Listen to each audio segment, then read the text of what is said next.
Assalamualaikum warahmatullahi wabarakatuh. Kita akan membahas kasih sayang Nabi Yakub alaihissalam. Kisah Nabi Yakub. Nabi Yakub patut dijadikan teladan bagi setiap orang tua, terutama para ayah. Nabi Yakub adalah nabi dan rasul ke-10 yang wajib dipahami dan diimani.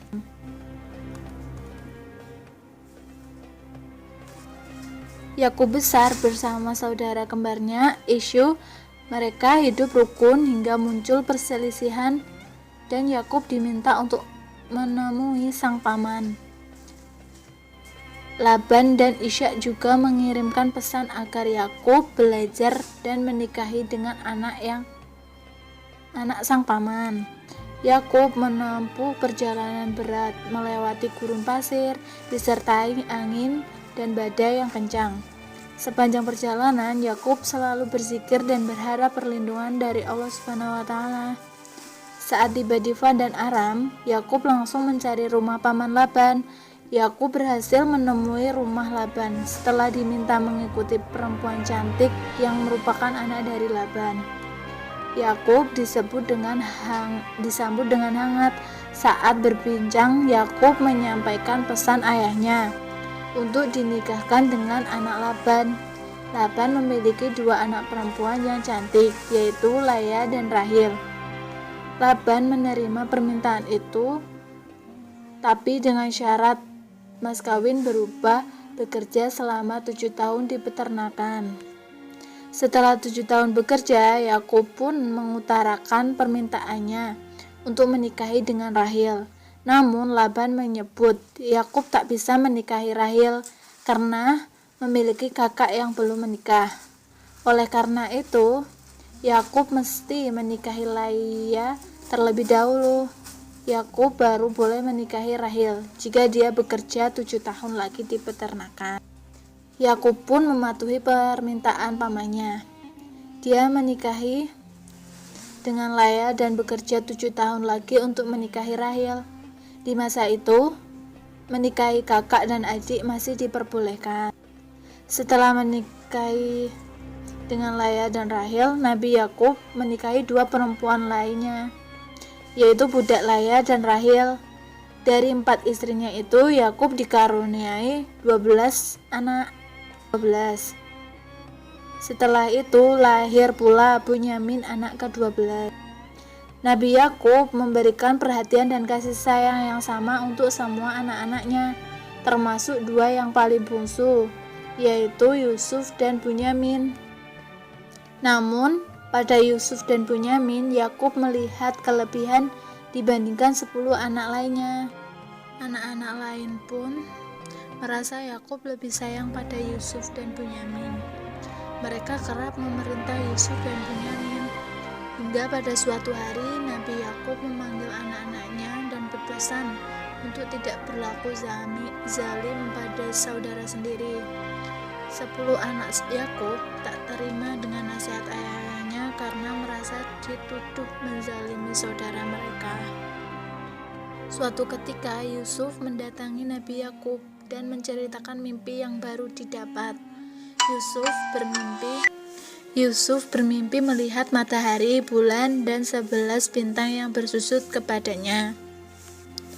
Nabi Yakub menjelaskan mimpi itu adalah pertanda baik, bahwa suatu hari Yusuf akan diangkat menjadi seorang nabi. Yakub lalu memulai banyak mengajarkan Yusuf ilmu agama. Tapi ini justru menimbulkan kecenderungan anak-anak lainnya. Kecemburuan itu membawa anak-anak Nabi Yakub mencela Yusuf. Saat mengembala, Yusuf dibuang ke dalam sumur tua yang kering. Ke-10 anak itu lalu melapor kepada ayahnya bahwa Yusuf diterkam oleh serigala dan terpisah dari mereka. Mendengar cerita anak-anaknya, Nabi Yakub bersedih hati. Dia terus-terusan berdoa untuk keselamatan Yusuf. Bertahun-tahun berlalu hingga kekeringan menerpa Palestina. Nabi Yakub lalu memerintahkan anak-anaknya untuk mengunjungi Mesir untuk mencari bahan makanan. Setiba di Mesir, anak-anak Nabi Yakub bertemu dengan penasihat Raja Mesir. yang ternyata adalah saudara mereka yang bernama Yusuf. 10 saudara itu tak sadar bahwa mereka sedang berhadapan dengan Yusuf. Kala itu Yusuf diselamatkan saudara yang melintas di sumur tua. Yusuf lalu memberi makanan-makanan yang berlimpah kepada saudara-saudaranya. Dia berpesan jika kehabisan, mereka boleh kembali datang dengan syarat membawa adik bungsu mereka Bunyamin. Saat makanan telah habis, 10 kakak tertua itu kembali meminta izin kepada Nabi Yakub untuk pergi ke Mesir sambil membawa Bunyamin. Namun Nabi Yakub takut hal yang sama pada Yusuf menimpa Bunyamin. Anak-anak Nabi Yusuf memohon dan berjanji akan menjaga Bunyamin. Yakub pun mengizinkan Bunyamin pergi. Di Mesir, Bunyamin bertemu dengan Yusuf. Yusuf pun mengaku kepada saudaranya bahwa dia adalah adik yang dibuang ke sumur. 10 kakak itu meminta maaf kepada Yusuf. Yusuf pun meminta kakak-kakaknya untuk kembali ke Palestina untuk membawa ayahnya mereka dan bersama-sama tinggal di Mesir. Setiba di Palestina, anak-anak Nabi Yusuf memanggil ayahnya. Mereka lalu menyampaikan pertemuan dengan Yusuf dan meminta maaf kepada ayahnya. Nabi Yakub berkata ia telah memohon kepada Allah untuk mengampuni dosa-dosa anaknya. Nabi Yakub ikut bersama anak-anaknya untuk mengunjungi Mesir. Dari kisah Nabi Yakub ini dapat diketahui bahwa Nabi Yakub adalah contoh teladan seorang ayah yang sangat mencintai anak-anaknya. Nabi Yakub mendidik anak-anaknya untuk saling menjaga dan menyayangi satu sama lain. Nabi Yakub ini beliau adalah orang yang sangat sabar, mengajarkan pada anak-anaknya untuk saling menyayangi satu sama lainnya. Karena pengasuh taman belajar